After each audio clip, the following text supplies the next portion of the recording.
Graças a Deus, irmãos. Amém.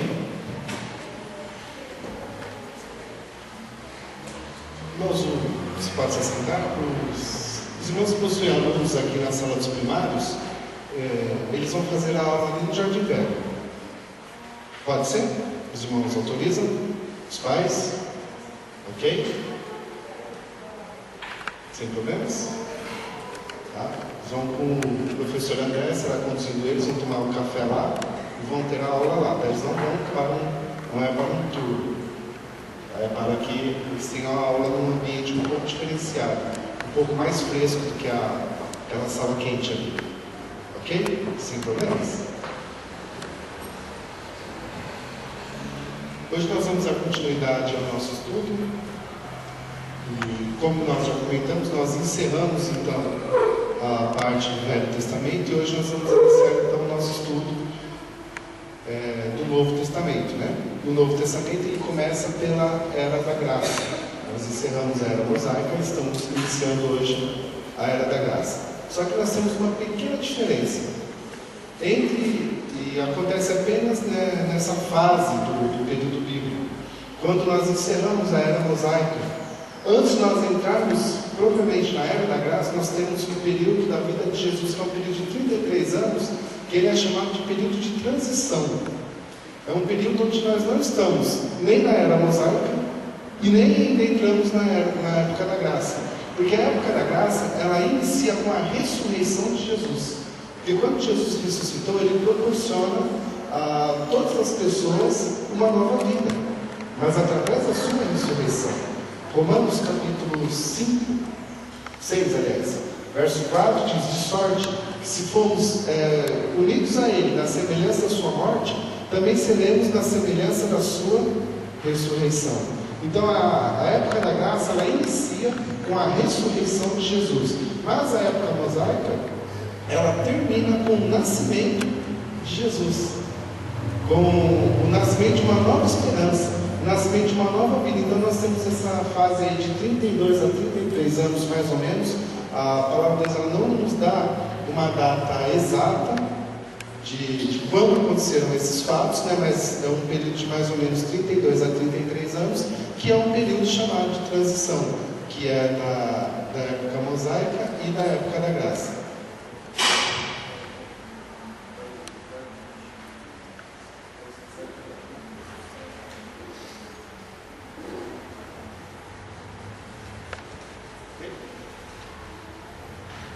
Irmãos, eu deixei aqui para o irmão Luiz, novamente, vários papeizinhos e caneta para você que não tem. O papelzinho você pode pegar, tá? Mas a caneta é emprestada, tá? Nós temos poucas canetas aqui no escritório da igreja, então nós não vamos poder te presentear com a caneta, tá? Quando acabar a aula, você pode devolver para ele mesmo.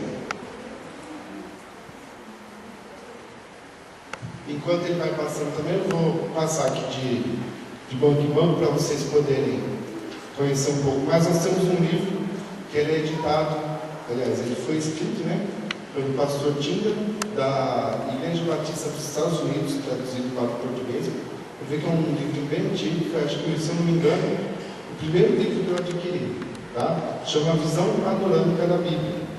É um livro que é editado pela Seminário Batista dos Estados Unidos e Seminário Batista Brasileiro. E cá entre nós, os seminários bíblicos batistas são considerados os melhores seminários do mundo, né, que ensinam melhor a palavra de Deus. E aqui você vai ver, dentro de 5 tópicos diferentes, 5 formas diferentes de se analisar, ele analisa livro por livro da palavra de Deus, traz uma explicação, traz um grande conteúdo. Eu vou passar aqui através da vida de irmão Ademir, pode folhear, pode olhar, você pode dar uma boa olhada no livro, conhecer ele, passar por um mundo que está do seu lado. Se você quiser, você pode adquirir, tá? Você encontra no site do Seminário Batista, você pode comprar ele. Esse aqui é um outro livro interessante. Esse aqui é da biblioteca da nossa igreja, tá? Mas ele é da ETAD, Instituto Teológico da Assembleia de Deus. Ele também ensina os 4 evangelhos, também livro por livro, aliás, evangelho por evangelho. Aquele ali é a Bíblia toda, tá? Esse aqui são apenas os 4 evangelhos. É um apêndice bem interessante tem tarefas, tem várias coisas que você pode também folhear, olhar. Você também pode adquirir através do site da ETAD, tá? EETAD, Instituto de Ensino Teológico da Assembleia de Deus. Pode folhear e passar de banco em banco. Outro interessante também,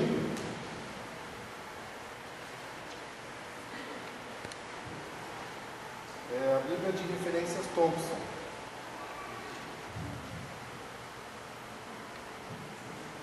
Isso aqui a pastora Inês também tem. Igualzinho. E traz a partir da... até aqui mais ou menos, só achar o ponto certo aqui.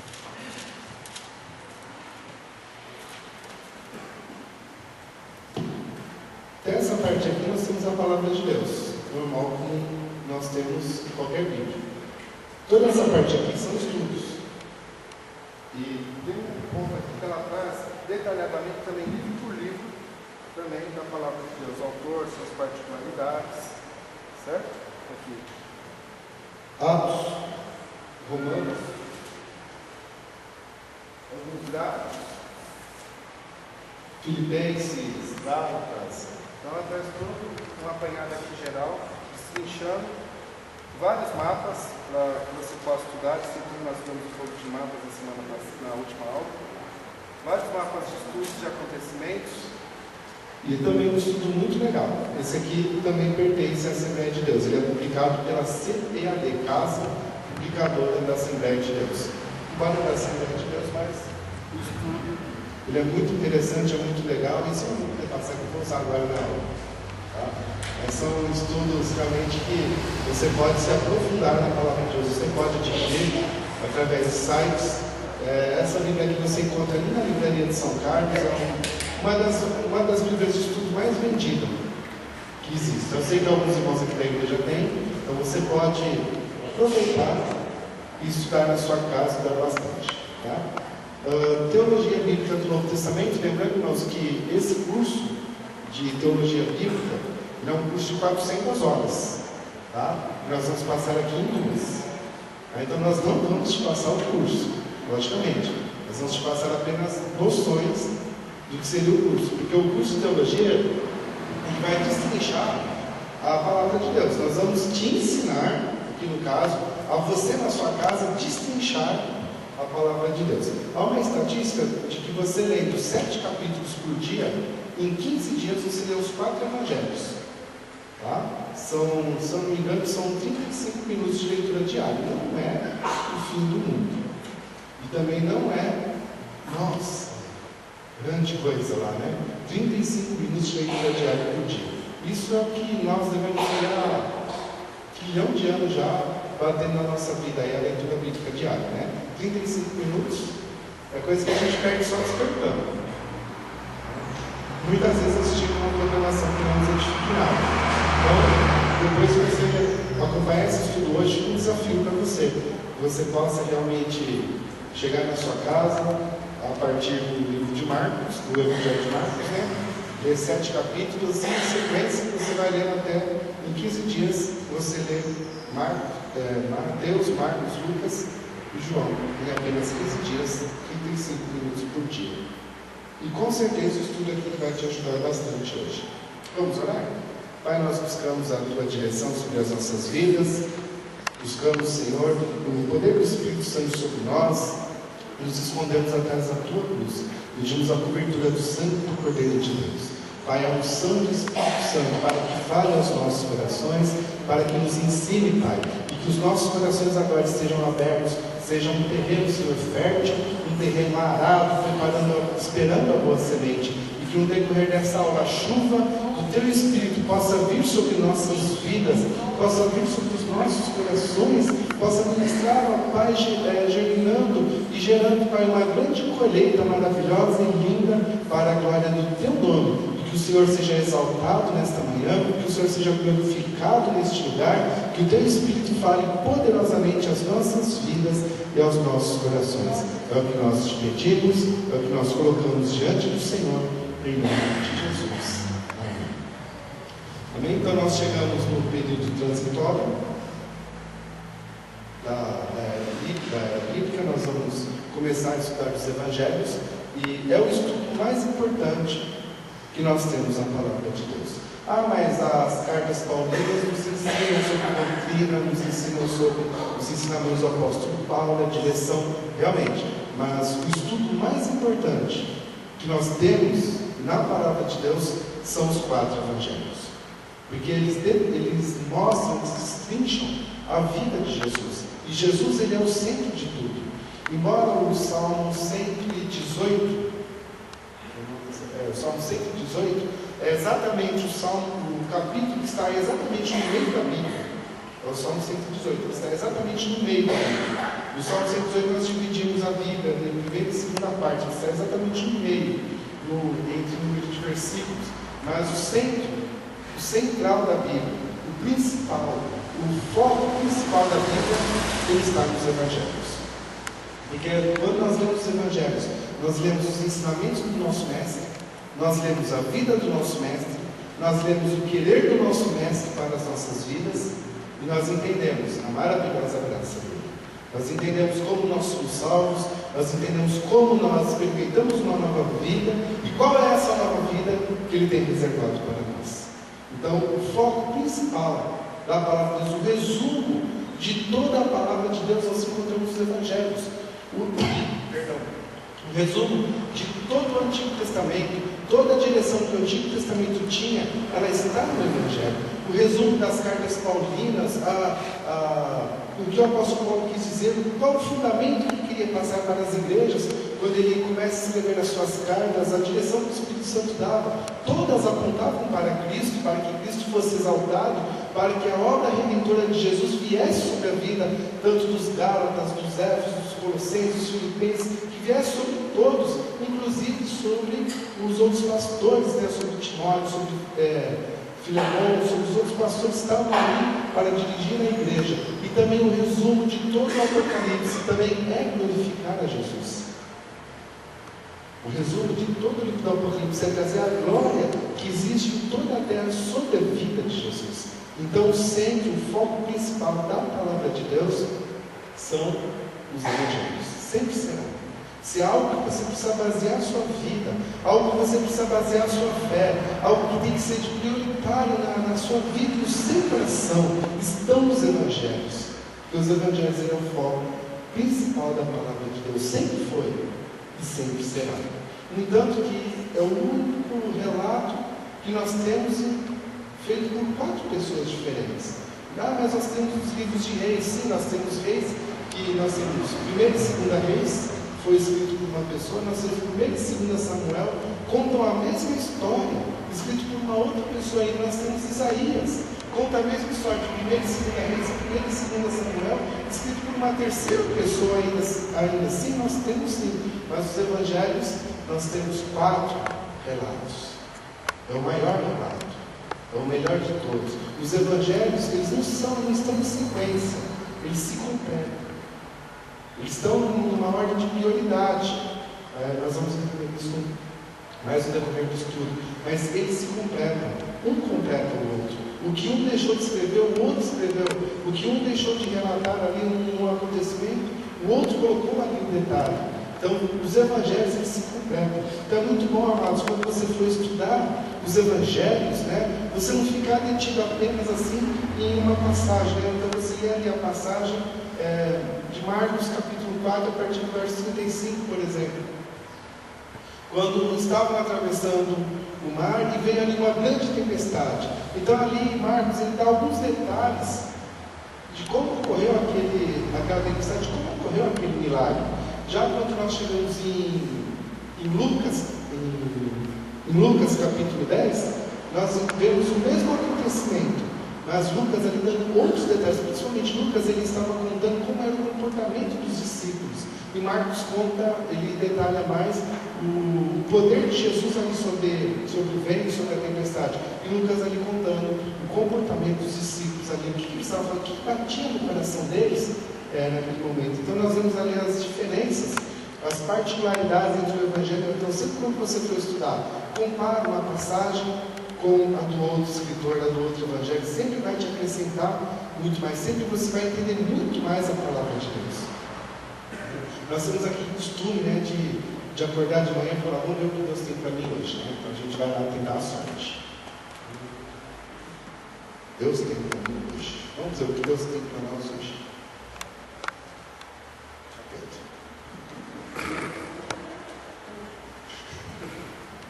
João 8,44. Deixa quieto, Jesus tem misericórdia nessas vidas nessa manhã.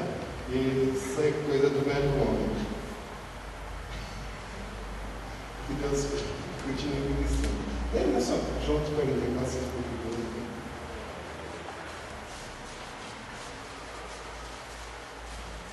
Continuando falando, pode deixar, continuando falando sobre os 4 evangelhos, como nós comentamos, são os principais e também são os livros mais lidos da palavra de Deus, né? São os mais vendidos.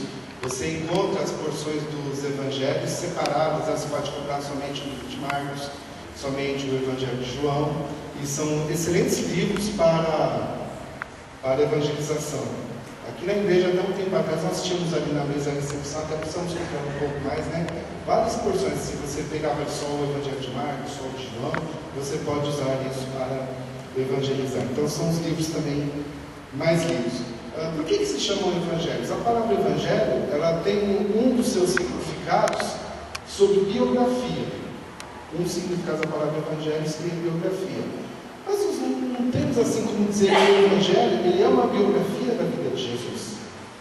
Nem muito menos que ele é uma genealogia da vida de Jesus, porque embora ele relata a vida de Jesus como um homem público, como um homem que estava aqui na terra, mas nós não temos como dizer que era uma biografia dele. Não temos como dizer que era apenas que contam apenas como era a vida dele. Porque os evangelhos são assim que realmente mudam a nossa vida. Você pode ver que nós não usamos a palavra evangelho para outras pessoas, somente para Cristo, somente para Jesus. Obrigado.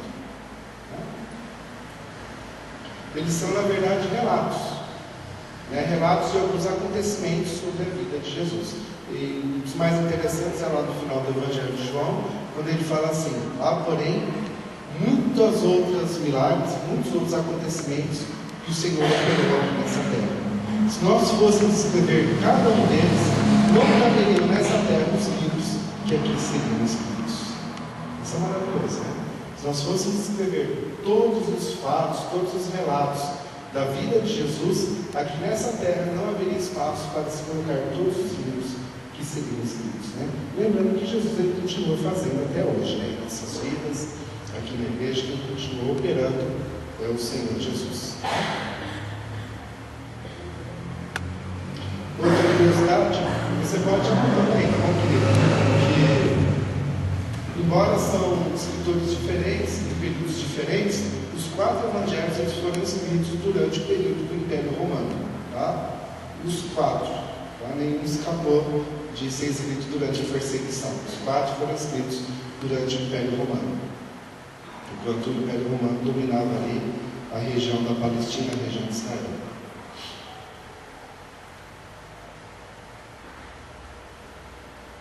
Ok?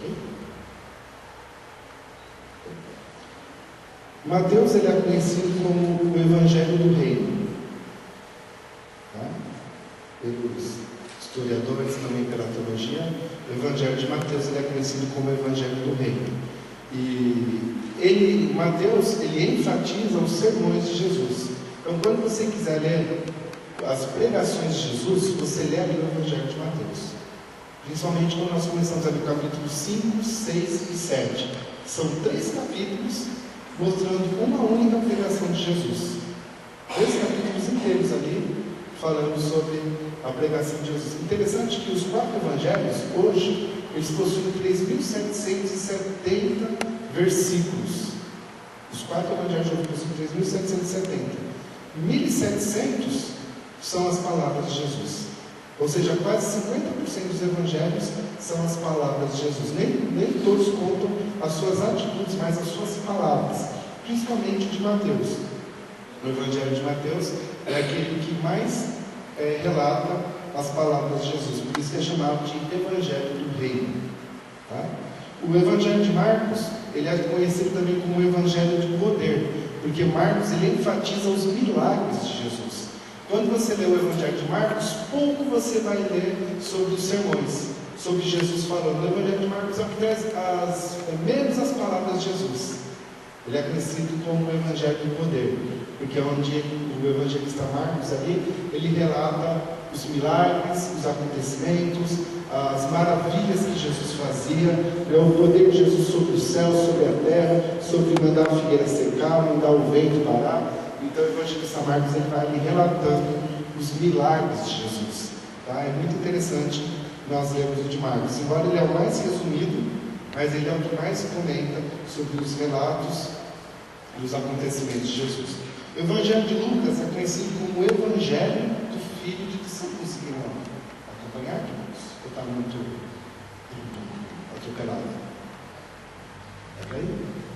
Tá? Então, Lucas, o Evangelho do Filho de Deus. Por quê? Porque no Evangelho de Lucas, você vai ler as parábolas de Jesus. Enquanto o Evangelho de Marcos, ele traz 37 milagres de Jesus que nós não encontramos em nenhum outro Evangelho. Encontramos somente no de Marcos, tá? Lucas, ele traz 15 parábolas e nós encontramos somente no de Lucas. Nós não encontramos em nenhum outro evangelho, tá? Então, o Evangelho do Filho de Deus. Lucas sempre chamava Jesus o Filho de Deus, tá? E quando nós chegamos então no Evangelho de João, Lucas é filho do homem. Me perdoe, tá? O evangelista Lucas chamava Jesus de Filho do Homem. João me chama ele de Filho de Deus. Então, se você estiver anotando aí, faz um rabisco aí. Tá? Depois você passa ali, tá? Na sua casa, tá? Aí você passa um toque mágico, fica mais bonitinho. Tá? O evangelista João chama Jesus chama o Evangelho de Evangelho do Filho de Deus, e ele conta sobre a divindade de Jesus. Como o evangelista João, ele vai trazer ali os acontecimentos mostrando que Jesus realmente é Deus, tá? O ser divino é o próprio Deus aqui na terra. Vamos lá então? Então vocês podem até anotar esse pequeno resuminho aqui, tá? O Evangelho de São Mateus, informações gerais. Autor, Mateus. Quem que era Mateus? Um dos 12 discípulos de Jesus. Tá? Isso que é mais interessante no seu Evangelho, né? Dos 4 Evangelhos, apenas 2 foram escritos por discípulos. Bom? Então, que é o de Mateus e o de João. O resto foram por outras pessoas. E ele é interessante porque Mateus, ele era um cobrador de impostos. Era um homem que ele não era muito bem visto pela sociedade da época que ele vivia. Quem que eram os cobradores de impostos? Eram como os políticos no dia de hoje. Né? Quando a gente fala em político, o que já vem na nossa mente? Qual a palavra que já vem? Oi? Justamente, corrupção. Falou em político, já vem a palavra corrupção, já vem na nossa mente, né? Então, quando naquela época de Jesus, quando se falava em cobrador de imposto, logicamente já vinha à mente das pessoas a palavra corrupção. Era aquele que, além de cobrar os impostos, roubava e tirava ali um pouco para ele. Eram as pessoas ricas da época que determinavam ali o que ia acontecer com o povo, né? Os impostos iam ser cobrados, e eles não eram muito bem vistos pelos judeus, porque embora eles eram judeus, o cobrador de impostos ele era aliado ao Império Romano, porque ele cobrava impostos, ele cobrava para o povo judeu, ele cobrava do povo judeu para dar o dinheiro ao Império Romano, porque o Império Romano exercia pressão naquela época sobre a nação de Israel. Então eles não eram muito bem vistos pela sociedade, eram pessoas desprezadas até pela sociedade. Os filhos também eram desprezados pela sociedade, e eram pessoas assim que realmente eram corruptas. Eles cobravam 80% de imposto e 20% eles garfavam ali, colocavam no bolso deles ali e não queriam nem saber, e roubavam mesmo. Eram pessoas que não trabalhavam, viviam realmente para roubar do povo. Data em que ele escreveu, no ano 60 ao ano 65. Logicamente, depois que teve um encontro com Jesus, a vida dele mudou, né? Ele não continuou sendo discípulo de Jesus e cobrador de imposto. logicamente que a vida dele mudou. Ele teve um encontro com Jesus, largou mão de ser mercenário lá e passou a ser um homem santo. Passou até a realizar milagres em nome de Jesus. Tá? Data que ele escreveu no ano 60, no ano 65, e os fatos, logicamente, que ocorreram do ano 1 ao ano 33. Tá? Quem que era o destinatário do Evangelho de Mateus?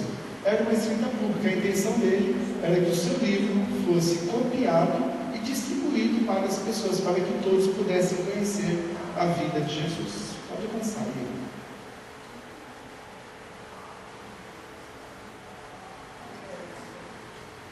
Ok, então outras particularidades que você encontra no Evangelho de Mateus, tá? Como seu objetivo é apresentar Jesus como Messias, em 28 capítulos, podemos dizer que Mateus escreve de forma temática e não 100% cronológica, tá bom? Embora ele comece contando do nascimento e ele termina na ressurreição, mas os acontecimentos dentro do capítulo 3 até o capítulo 27, eles não estão em ordem 100% cronológica, tá? Não estão em 100%. Mas ele usa uma forma literária, né? Uma forma temática, daquela forma ali, ó, do capítulo 8 e capítulo 9 são os milagres. Até o 13, as parábolas, e até o 23 são considerados os 7 ais, né? São um estudo ali que você pode fazer na sua casa, tá? Percebemos então 4 grandes divisões, tá? Do capítulo 1 ao capítulo 4 inicia o reino de Deus. Então quando você lê do capítulo 1, 2, 3 e 4, está iniciando o reino de Deus. 5, 6, 7, 8, 9, 10 até o 16, a proclamação e a expressão do reino de Deus. Capítulo 17 ao 27, a paixão do reino. Ali já começam as dificuldades e o sofrimento de Jesus. E no capítulo 28, o triunfo e a vitória do reino de Deus através da ressurreição de Jesus. Então, sempre quando você lê o Evangelho de Mateus, você vai encontrar aqui essas 4 divisões. Então, você vai poder ler lá, você vai poder encontrar o contexto histórico, o que estava acontecendo na vida daqueles homens, por que aquelas coisas foram faladas desse jeito. Tá? Você vai encontrar totalmente essas divisões. Deu para vocês anotarem?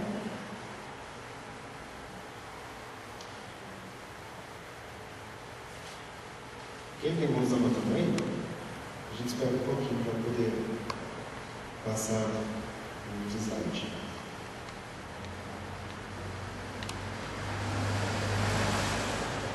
É só uma particularidade, irmãos.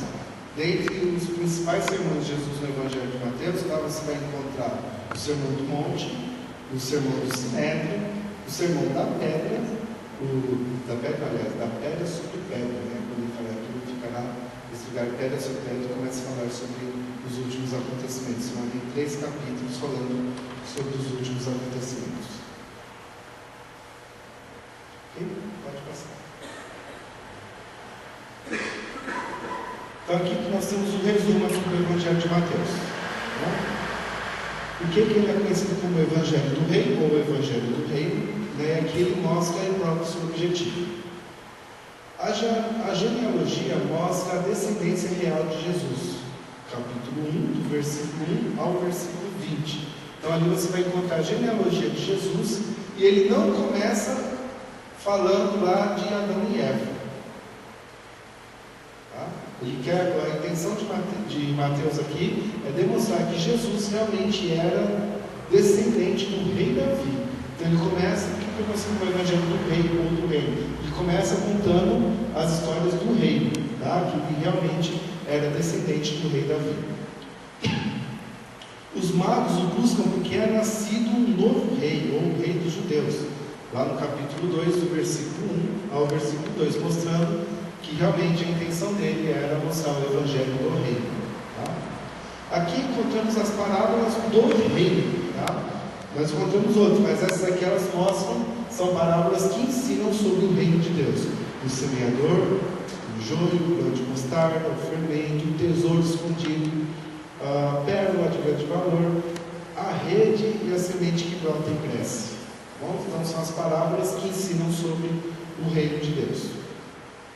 Enquanto que o evangelista Lucas, ele chamava de certo homem, Mateus diz um rei, a mesma parábola, lá em Lucas 18, 23, e Mateus capítulo 22, 2 é a mesma parábola, tá bom? Lucas fala, havia um certo homem que estava ali na sua cidade. Mateus ele fala, havia um certo rei. Está sempre trazendo a ideia de reino. Os outros três evangelhos apresentam a palavra evangelho. Mateus acrescenta evangelho do reino. Você vai encontrar no capítulo 4, 23, no capítulo 9, 35, no capítulo 24, 14. Tá? Mateus ele sempre apresenta como evangelho do reino. Jesus foi a pregar o evangelho do reino. Tá? Sempre o evangelho do reino. Capítulo 16, verso 19. As chaves do reino são dadas a Pedro. Interessante, né?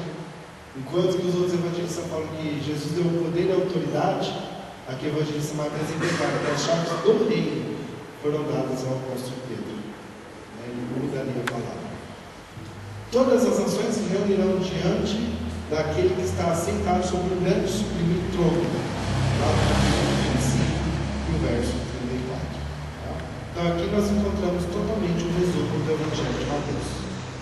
Ok? Deu para ter um pouco de noção do que é o Evangelho de Mateus? Podemos avançar?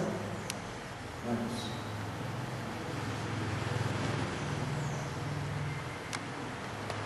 Estavam anotando aí?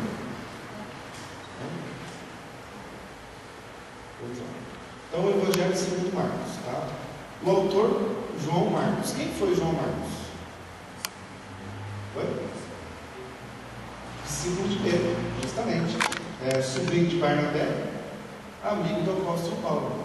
Ele pode até ter visto Jesus, mas ele nunca andou com Jesus. Ele se converteu após a ressurreição de Jesus, quando Jesus já estava nos céus, no início da igreja.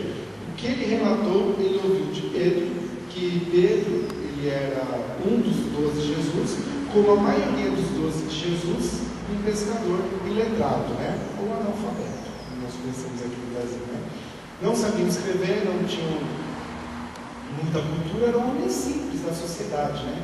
Interessante, né? Jesus ele escolheu os homens simples da sociedade, né? Porque Jesus realmente olhava o coração da pessoa, não olhava a escolaridade, Jesus olhava o coração. E como então Pedro não sabia escrever, não sabia ler, não sabia escrever, tudo que ele relatou, que ele viu, e ele sabia de Jesus, porque andava com Jesus, então João Marcos ele foi anotando ali, foi escrevendo. Um pouco diferente, porque Mateus, ele andou com Jesus. Então nós podemos até imaginar assim, Jesus fazendo um milagre, e Mateus, que ele era um cobrador de imposto, então ele sabia ler e escrever, ele era diferente dos outros 11, que eram analfabetos, né, assim. Então podemos imaginar assim, Jesus fazendo um milagre, e Mateus ali com a pranchetinha na mão, com a pena, né, o tinteiro naquela época, e escrevendo ali, né, tal dia aconteceu tal coisa aqui, né? Ele escrevendo ali, anotando ali o que Jesus estava fazendo, né? E já João Marcos não, João Marcos, ele fez a primeira viagem missionária com o apóstolo Paulo, uma viagem de 3 anos, a pé, andando de cidade em cidade, pregando o evangelho. A primeira onde as igrejas foram fundadas, a segunda foi somente para visitar as igrejas que já existiam, né? A primeira fundando igrejas, fundando mais de 12 igrejas ali durante esses 3 anos, e tudo que Pedro falava para ele, ele ia anotando, né? Tal dia Jesus fez tal coisa, Jesus fez assim, ele foi anotando até que o evangelho ficou completo, tá? Dado que ele escreveu no ano 55 a 65, 10 anos ele levou para escrever. 10 anos, tá? Os fatos ocorreram no ano 83, que é na vida de Jesus, destinatário os cristãos romanos.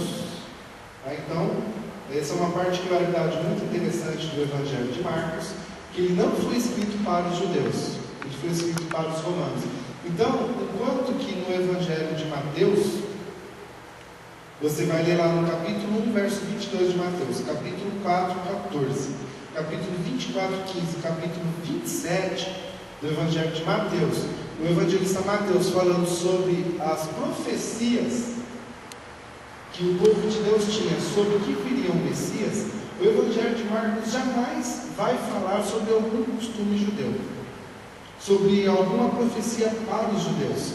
Sempre quando Marcos ele fala sobre os judeus, ele escreve qual era o que era de costume que os judeus faziam. Você pode ver, por exemplo, carregando aquele homem que estava carregando a esteira. Quando ele está no Evangelho de João, é de uma forma, que é João capítulo 5. Aqui no Evangelho de Marcos, Marcos escreve assim, porque ele estava carregando a sua cama e foi reprimido pelos judeus, porque ninguém podia fazer isso, não sabe, ele explica, porque ele estava mandando esse livro para pessoas que não conheciam o judaísmo, que não conheciam os costumes judeus, assim como nós. Né?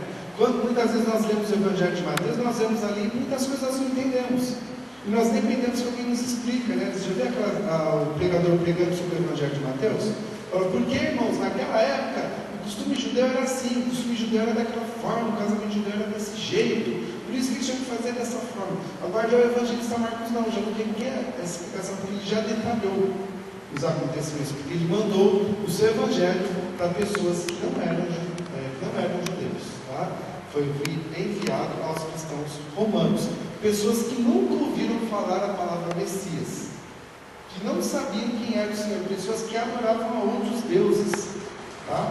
Então ele relata para essas pessoas. Pode avançar mesmo. Tá. Então aqui no Evangelho de Marcos, como nós já comentamos, ele relata bastante os acontecimentos, ele relata poucos sermões, tá? Poucas palavras de Jesus, pouco do que Jesus falou, mas o que Jesus fez, os acontecimentos. Então ele é chamado de Evangelho de Jesus em ação, Jesus agindo. É um dos 4 evangelhos o que mais relata o poder de Jesus sobre os demônios conversando com Jesus expulsando demônios.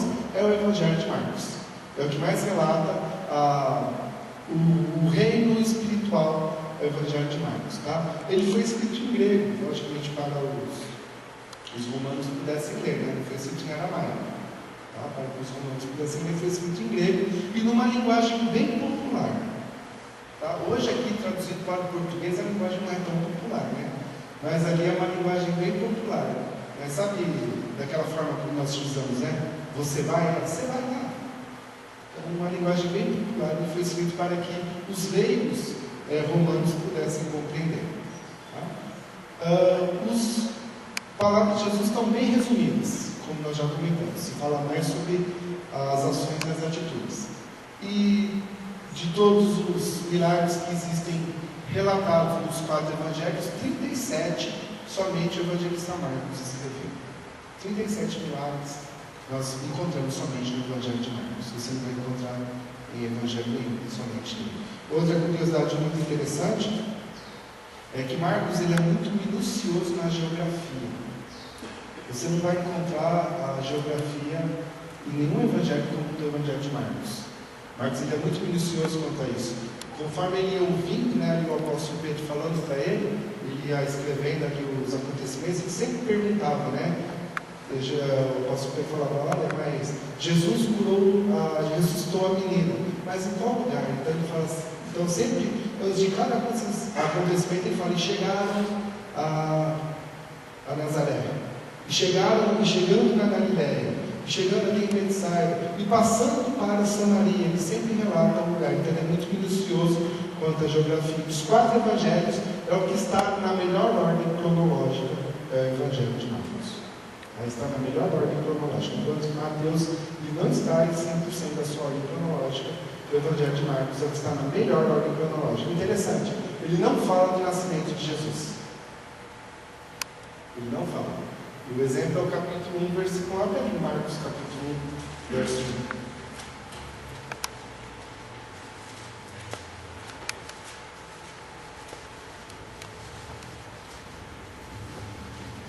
Interessante, ele começa assim, ó, princípio do Evangelho de Jesus Cristo, o Filho de Deus. Ele já começa com a vida pública de Jesus. E logo no capítulo 1 nós já vemos, ó, 1, lá no verso 21, 2, 3, 4 milagres, só no capítulo 1. Ele escreve de uma forma de querer mostrar, embora são só 16 capítulos, mas geralmente ele coloca 4 a 5 milagres em um único capítulo. 4 a 5 acontecimentos. Então por isso que ele tem muitos acontecimentos, né? Ele é um evangelho muito dinâmico. E o resumo dele que eu gosto muito de falar do Evangelho de Marcos, o resumo dele está lá no capítulo 10 e o verso de número 45. Onde nós encontramos, enquanto que Mateus, nós temos todo aquele resumão, lembra? São 8 pontos de diferença. O resumo do Evangelho de Marcos está em um único versículo, ele era muito dinâmico. Esse cara aqui era muito dinâmico. Capítulo 10, verso 45. Está o resumo de todo o seu Evangelho. Pois o Filho do Homem não veio para ser servido, mas para servir e dar a sua vida em resgate de muitos. Capítulo 10. Conta um pouquinho de Mateus, só para a gente comparar. Pode ir. Isso. Então aqui como nós falamos, nós encontramos o resumo do Evangelho de Mateus em 1, 2, 3, 4, 5, 6, 7 pontos. Aqui o resumo do Evangelho de Mateus. Resumo do Evangelho de Marcos, apenas um versículo. Pois o Filho do Homem não veio para ser servido, mas para servir e dar a sua vida em resgate de muitos. Então, nós vemos ali uma diferenciação entre a forma literária, a forma de ser escritos os evangelhos e o povo a quem ele estava enviando. Tá? Ok? Vou dar anotada para entender um pouco do Evangelho de Marcos. Alguém gostaria de comentar alguma coisa? Nós estamos quietos hoje? Pois não.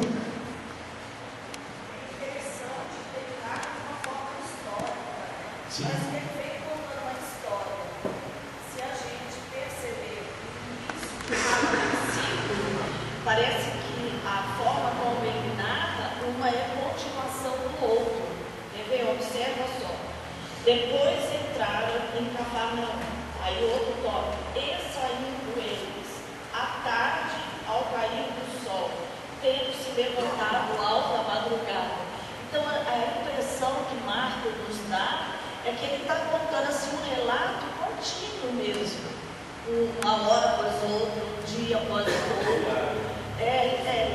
Então eu acho assim, isso aqui eu já observei faz muito tempo, eu acho isso maravilhoso. Tanto que é os evangelhos é um dos que eu mais gosto de ler, por essa forma de escrita dele, dessa continuação. Maravilhoso mesmo. Realmente. Então nós percebemos ali uma ordem, uma ordem não 100%, né? Mas dos 4 evangelhos que está na melhor ordem cronológica, justamente desses detalhes, né? Quando nós lemos e reparamos nesses detalhes, né? Enquanto que o Evangelho de Mateus ele não está dessa forma, né? Mas o Evangelho de Mateus ele tem as suas qualificações, lógico, ele traz os sermões de Jesus como só ele, porque Mateus ele estava ali junto, ouvindo Jesus falar. Então ele relata assim de uma forma maravilhosa. Por exemplo, o Sermão do Monte. Você lê os 3 capítulos ali brincando assim, com gosto de quero mais quando acaba. Porque ele estava ali junto. Qual a melhor narrativa da última ceia de Jesus? Dos evangelhos? É o de Mateus. Porque Mateus ele estava lá participando. Então ele conta ali, ele escreve ali de uma forma ali que você se enquadra ali naquela cena, você se imagina dentro daquela cena. Enquanto Marcos aqui ele é super dinâmico, ele traz as ações de ele mostra que Jesus ele era um homem que não falava, como a pastora Milhão, chegou numa cidade, já foi para outro lugar, de madrugada já estava em outro lugar, Jesus era um homem muito dinâmico. Então Marcos ele traz esse relato, enquanto Mateus ele traz um ensinamento mais sistemático, para as pessoas assim, que realmente gostam de ler, estudar, ir mais a fundo.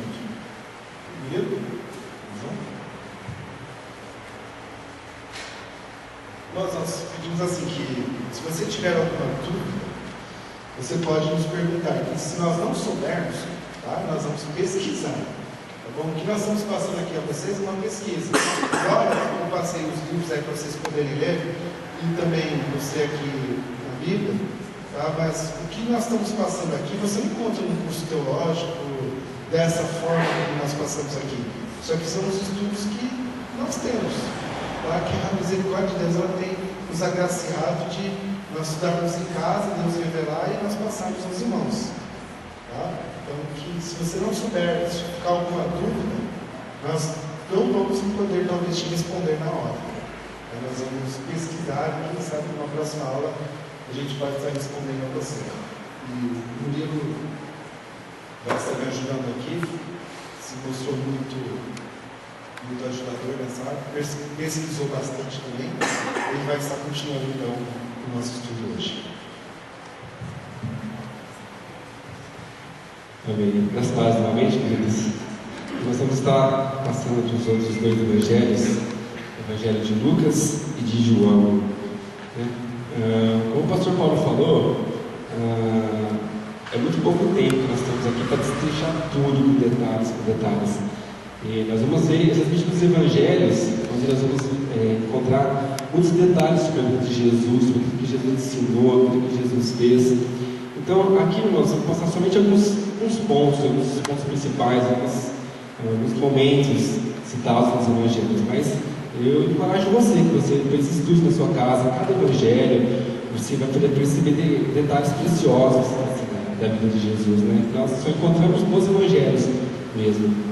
Então nós vamos ver alguns pontos interessantes aqui de cada evangelho, né? Então nós vamos ver agora a partir de Lucas e de João, o evangelho de Lucas e João. Primeiro vamos começar com Lucas, né?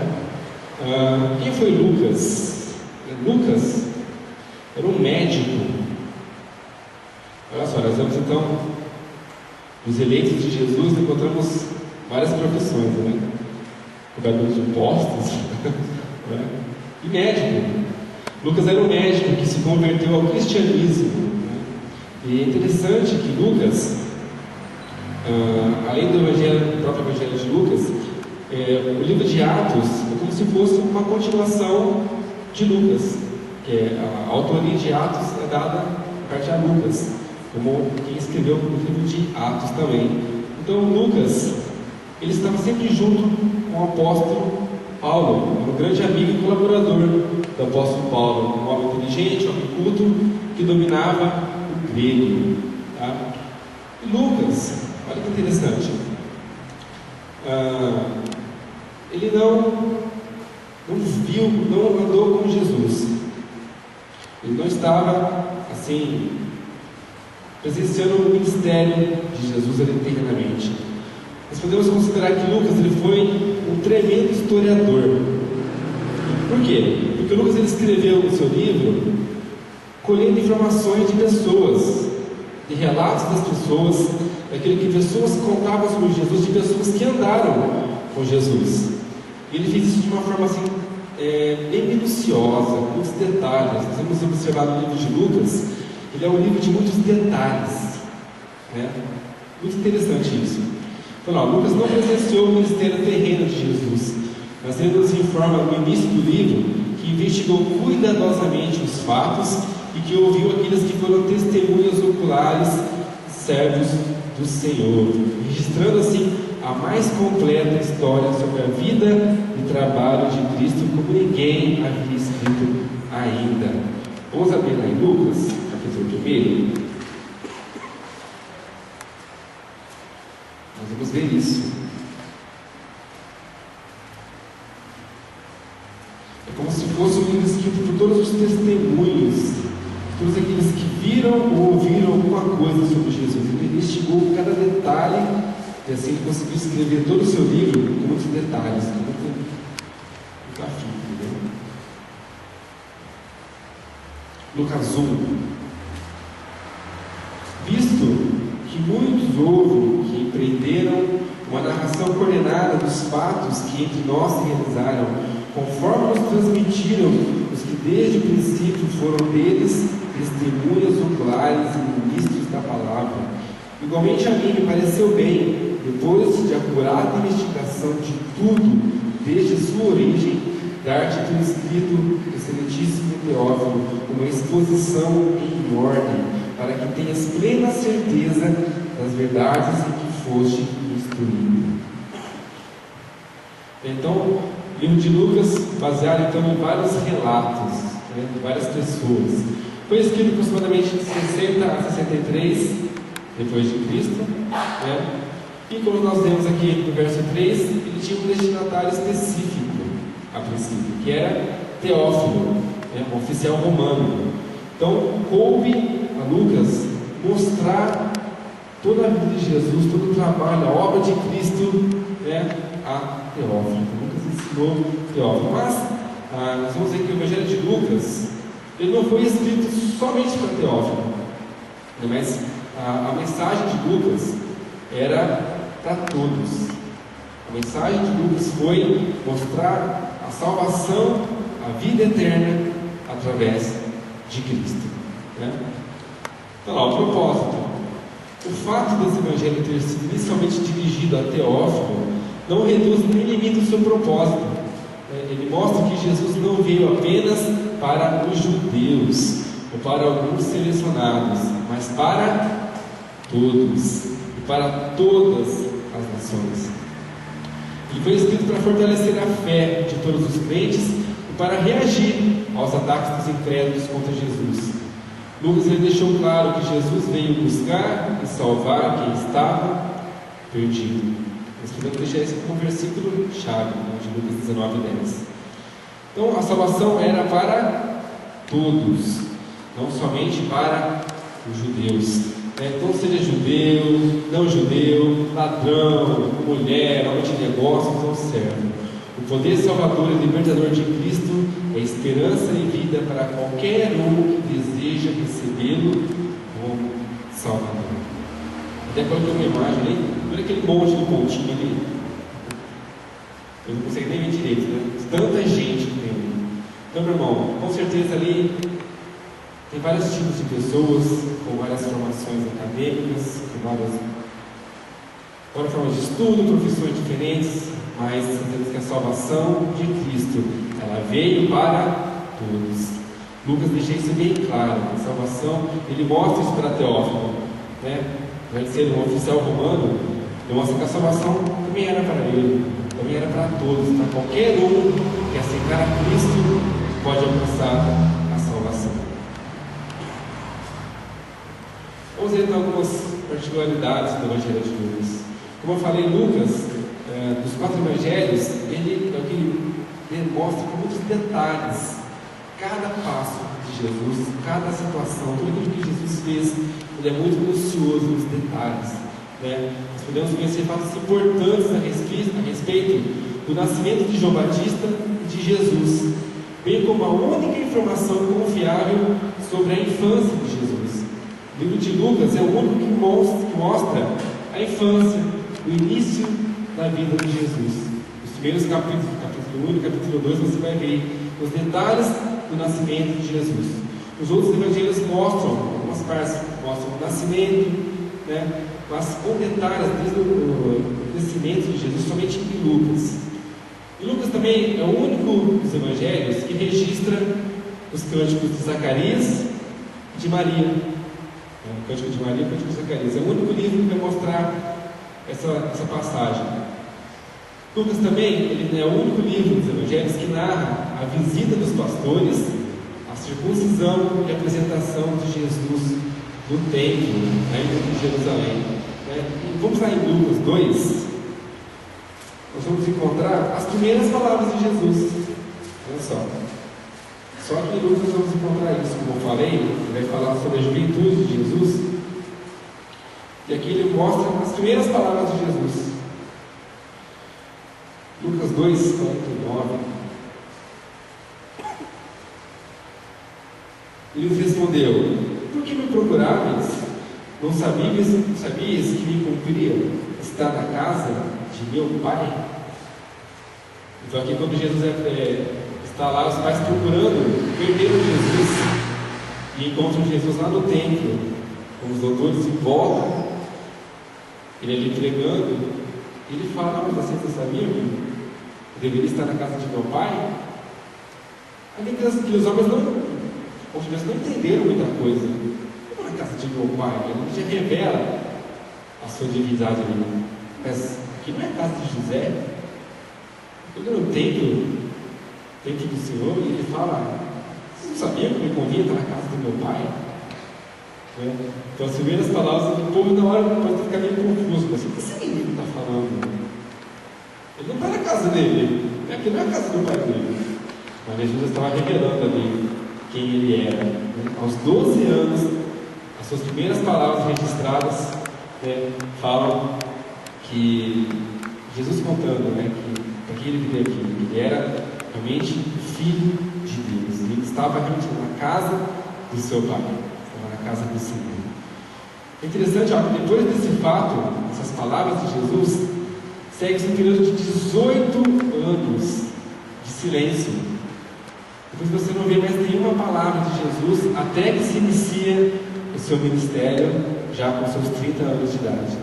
Então nós vemos toda a história de Jesus, todo esse período de silêncio, não se ouve mais nenhuma palavra de Jesus. Então ele foi crescendo em graça, em sabedoria, mas ainda não era o tempo de manifestar todo o seu poder. Então ele ficou todo esse tempo em silêncio. Outra curiosidade do livro de Lucas, nós podemos dizer que ele foi o evangelho dos desprezados, pelos fatos que ele conta. Nós vamos encontrar ali a história do bom samaritano, do publicano, do filho pródigo, de Zaqueu e do ladrão da cruz. Histórias de pessoas que estavam desprezadas, mas que Jesus mostra ali o seu amor para com todos eles. Outro fato interessante, o Evangelho de Lucas dá destaque às mulheres. Até então pouco se ouviu falar das mulheres, as mulheres não poderiam falar, mas Lucas dá esse enfoque para as mulheres. Vamos ler em Lucas 8. As mulheres foram muito importantes no ministério de Jesus.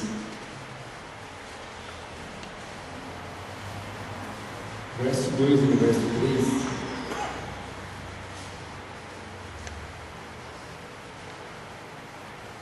Alguma mulher podia para nós? O texto fala sobre as mulheres. Lucas 8, 2 e 3. Também algumas mulheres que haviam sido criadas dos espíritos malignos de enfermidades, Maria, chamada Madalena, da qual saíram 7 demônios, Joana, mulher do procurador de Herodes, Susana e muitas outras, as quais lhe prestavam assistência aos seus bens. Isso aí. Várias mulheres que seguiam a Jesus, não só seguiam, mas também colaboraram com o ministério de Jesus, usando todos, dispondo dos seus bens para a obra de Jesus. Então nós vemos que as mulheres foram muito importantes no ministério de Cristo, auxiliando e também contribuindo com todos os seus bens. Eram como se fossem financiadoras mesmo do Evangelho de Cristo. Elas viram, foram libertas, mulheres que provaram do poder de Deus, provaram a obra de Cristo, se dispuseram a investir realmente, a fazer com que as pessoas conhecessem esse Jesus que elas conhecessem, que elas conheceram, que as pessoas conhecessem o poder que libertou a vida de cada uma delas também. Nós vemos a importância das mulheres também citada, principalmente no Evangelho de Lucas. Então nós vemos que o Evangelho de Lucas apresenta as obras e os ensinos de Jesus, sempre apontando para o caminho da salvação. Sua abrangência completa, desde o nascimento de Cristo até a sua ascensão. Acho que não somente o livro de Lucas, mas todos os 4 evangelhos, o foco é Cristo, o foco é mostrar para as pessoas, para os povos, a salvação, mostrar o caminho da salvação. E o versículo-chave que nós podemos destacar do livro de Lucas é o de Lucas 19:10. Igual a tudo isso, porque o Filho do Homem veio buscar e salvar o perdido. Esse era o foco de Lucas. Olhou tantos detalhes, tantas informações com várias pessoas, mas para mostrar exatamente isso: que Jesus veio para buscar e salvar aquilo que estava perdido. Amém? Vamos então para João. Qual é a dúvida de Lucas? Um comentário? Se você gostaria de fazer. Vamos para o livro de João, então. João, quem foi João? Esse eu posso dizer que foi um privilegiado, se lembra das Escrituras, João, filho de Zebedeu, pescador, irmão de Tiago. É o único que nós vemos que é citado ali, é o discípulo a quem Jesus amava. Jesus demonstra um carinho específico por João, e é o único que nós vamos encontrar que fala que teve o privilégio de inclinar a sua cabeça sobre o peito de Jesus. Olha que maravilha! Mesmo para tão privilegiado, né? De poder ser chamado de amado pelo Senhor e poder reclinar a sua cabeça no peito de Jesus. E João, então, pescador, provavelmente foi chamado quando tinha 25 anos de idade, era seguidor de João Batista. João, então, no governo de Domiciano, ele foi exilado na ilha de Patmos, onde ele recebeu então a revelação do Apocalipse. Depois voltou a Éfeso e se tornou pastor daquela igreja. E foi durante esse período em Éfeso que ele escreveu o Evangelho de João. Ele também é autor das cartas, né, de 1ª, 2ª, 3ª João e do livro de Apocalipse. Então ele é autor do Evangelho de João, das suas cartas, a 1ª, 2ª e 3ª João, e do livro da Revelação, do livro de Apocalipse. Ele teve toda a revelação quando esteve preso na ilha de Patmos. Foi escrito aproximadamente em 85 depois de Cristo, ou posteriormente a isso, né? Mais ou menos em torno disso. E o propósito, ou o destinatário dessa carta, alguns historiadores dizem que foi especificamente para o povo grego. Os gregos eles eram considerados muito inteligentes, muito cultos, né? Então ele queria, a questão de João era que o Evangelho alcançasse os gregos, que mesmo diante de toda a sua cultura, toda a sua inteligência, eles também pudessem conhecer a Jesus, conhecer o amor de Jesus, né? Mas não somente isso, mas também qual era o propósito de João? Não somente para os gregos, mas também da mesma forma com Lucas, com todos os outros evangelhos, para que todos pudessem ter os relatos sobre a vida de Jesus. Nós vemos ali em João 20, 31. Estes, porém, foram escritos para que creiais que Jesus é o Cristo, o Filho de Deus, e para que crendo tenhais vida em seu nome. Então, o foco era esse, que todos pudessem conhecer a Cristo. Então, são os 4 evangelhos que nós vemos isso, né? Cristo, eles mostram com detalhes o poder de Jesus sendo manifesto ali, para que todos, não somente os judeus, mas seja tanto o povo romano como os gregos, todos os povos da região, todos conhecessem o amor de Deus. Algumas particularidades então do Evangelho de João. João ele destaca o ministério de Jesus mais na região da Judéia. Quando ele esteve ali, todos os fatos mencionados em João, nós vamos encontrar como Jesus estava na região da Judéia, especificamente. E ao contrário do Evangelho de Lucas, ele mostra detalhes, nós vamos encontrar em Lucas muitas parábolas que Jesus ensinava. João, ele quase não fala nada, ele não cita as parábolas que Jesus citou.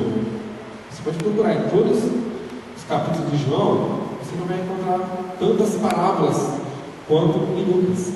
Porque o foco ali de João é realmente o discurso sobre a vida eterna. Esse era o foco de João.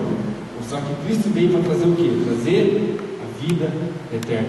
Então ele não faz tantas citações de todas aquelas parábolas, todos os ensinamentos de Jesus. O foco de João é mostrar a salvação, mostrar que Cristo veio salvar. Sim. Acho que o versículo mais conhecido da Bíblia, né? De João 3,16. Porque Deus amou o mundo de tal maneira. Você sabe, né? Deus é o unigênito para que todo aquele que nele crê não pereça, mas tenha vida eterna. Esse era o foco de João. Mostrar para as pessoas o objetivo de Jesus aqui na terra, que ele veio para trazer a vida eterna. E nós vemos alguns contrastes que João faz sobre Jesus. Vários capítulos, no capítulo 1 nós vemos um comparativo mostrando Jesus comparando luz e trevas. No capítulo 15 ele mostra Jesus como o amor, ele mostra essa diferença do amor e do ódio. No capítulo 8 ele fala sobre o céu e da terra. No capítulo 6 fala sobre vida e morte. Jesus, ele é a vida. Depois, no capítulo 8, novamente, no verso 32, ele fala sobre a verdade e a falsidade. Interessante que no Evangelho de João, eu coloquei ali, que por vezes ele foi considerado suspeito, unicamente pelo fato de que ali, os lugares que João menciona, não tem tantos detalhes, né? Então fica difícil de identificar onde realmente aconteceu, até não acreditando que João pudesse estar ali, porque se a pessoa está contando, tem que saber os detalhes, né? Então João não é tão detalhista dos lugares. Então, por um tempo, não se tinha conhecimento desses lugares da cidade. Então, era até duvidoso que João pudesse estar presente ali, né? Mas, logicamente, nós vemos que Deus faz, Deus prova, Deus mostra. Então nós vemos que alguns anos, os anos foram passando, esses locais foram sendo descobertos, provados cientificamente e fisicamente, né? A própria arqueologia hoje prova e confirma os fatos citados por João. Então aqui ele mostra, nós vemos que Deus também permite que as pessoas realmente reconheçam que Ele fez os milagres naqueles lugares. Eu dei uma pesquisadinha, eu até achei algumas fotos dos lugares, fotos reais, provando realmente os milagres que Cristo fez, citados por João. Olha, o primeiro ali da esquerda em cima, o relato está em João 5. Nós vamos ver sobre o tanque de Betesda, lá onde ocorreu a cura do paralítico. Jesus falou: não, você quer então? Toma o teu leito, anda ali. Aquele paralítico esperava, não só ele, vários outros doentes. O anjo vinha e tocava, movia as águas. O primeiro que entrasse no tanque era curado. Aquele homem estava levando anos, mas Jesus fala: o homem foi curado no tanque de Betesda. E olha, provado arqueologicamente. O tanque de Betesda foi encontrado. O outro ali à direita, ali em cima, o tanque de Siloé. O relato está em João 9, 7. Quando aquele homem, o cego, ele é curado, e que Jesus, até chocando as pessoas, ele posta no chão, faz o lodo, passa nos olhos daquele cego e manda que ele fosse se lavar no tanque de Siloé. Ele vai e se lava, e a gente volta a enxergar.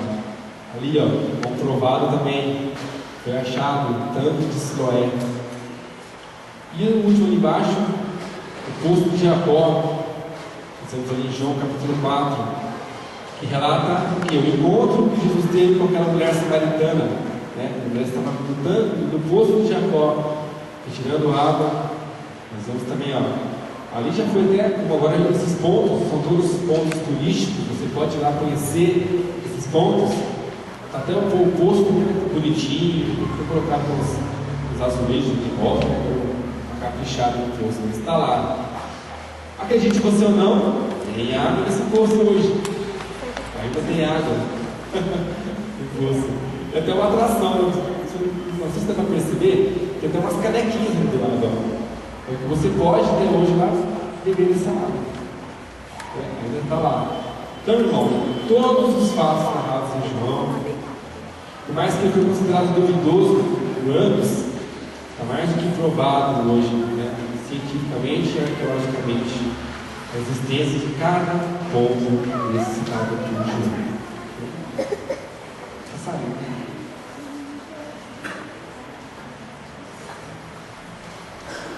Nós vamos ao relato. A intenção de João é que o leitor seja constantemente motivado a render-se incondicionalmente em adoração sincera e absoluta a Deus. O Senhor Jesus Cristo surge como mais do que um simples homem, sábio e poderoso, ou um profeta, como queriam alguns, mas sim como Deus na terra, que se fez carne e habitou entre os homens. Com tudo isso, os judeus ainda necessitavam de uma prova indiscutível de que esse Jesus era o Messias prometido profetas. E João, preocupado que ninguém faltasse essa convicção, a mensagem principal do Evangelho apresenta essas provas em muitos momentos do livro. Os milagres, os ensinos, as pregações selecionadas durante o ministério público de Jesus são publicadas com o objetivo de comprovar a posição de Jesus como Filho de Deus. E vários desses milagres realizados revelam não somente o seu poder divino, mas igualmente assim atestam sua glória como o Eu Sou.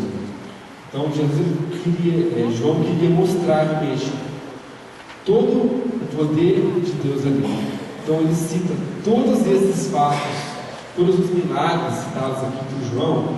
Ele fez isso para que realmente as pessoas entendessem o poder de Deus através de Jesus. Cada um dos milagres foi detalhado para que as pessoas pudessem ver realmente Deus sendo revelado através de Jesus aqui na terra. O poder divino, a manifestação do grande Eu Sou. Então esse era o alvo de João.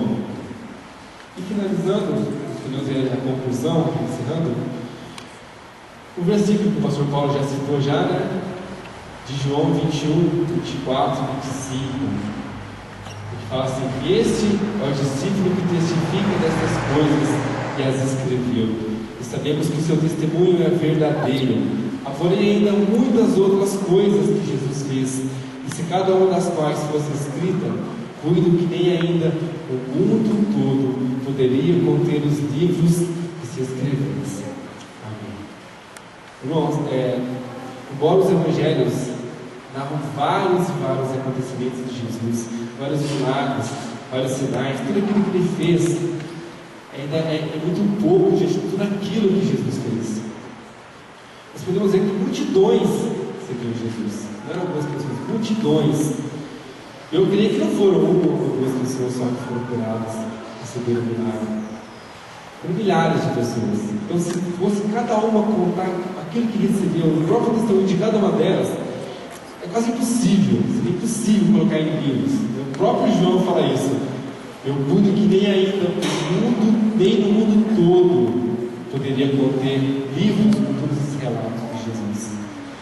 Não só caberiam no mundo todo aquilo que Jesus fez, como aquilo que ele faz hoje. Jesus continua. Não, o ministério de Jesus, os milagres de Jesus não acabaram. Até os dias de hoje, nós podemos ser testemunhas dos milagres, dos sinais, daquilo que Cristo fez e ainda faz. Então, se você escrever tudo isso, não tem livro sobre livro. A obra de Cristo é gigantesca. É enorme, os milagres, tudo aquilo que ele fez, ainda se poderia se escrever nos dias de hoje. Não há livros, não há nada. Então, como não há livros para que se escrevesse isso, ele escolheu eu e você. Nós somos testemunhas para anunciarmos e falarmos desses milagres. Nós somos testemunhas vivas dos milagres que Jesus fez, mas também dos milagres que Jesus faz hoje no nosso meio, através das nossas vidas. Então, seria isso os pontos principais, mas eu desafio você a estudar mais a fundo os 4 evangelhos, estudar realmente os detalhes, tudo aquilo que Jesus fez e mostrou para nós. Você possa ser abençoado por esses livros tão preciosos que foram relatados por esses homens de Deus, para nos mostrar que Cristo veio para salvar a humanidade, para salvar a todos. Jesus não escolheu alguns, mas todos têm a oportunidade de alcançar essa salvação.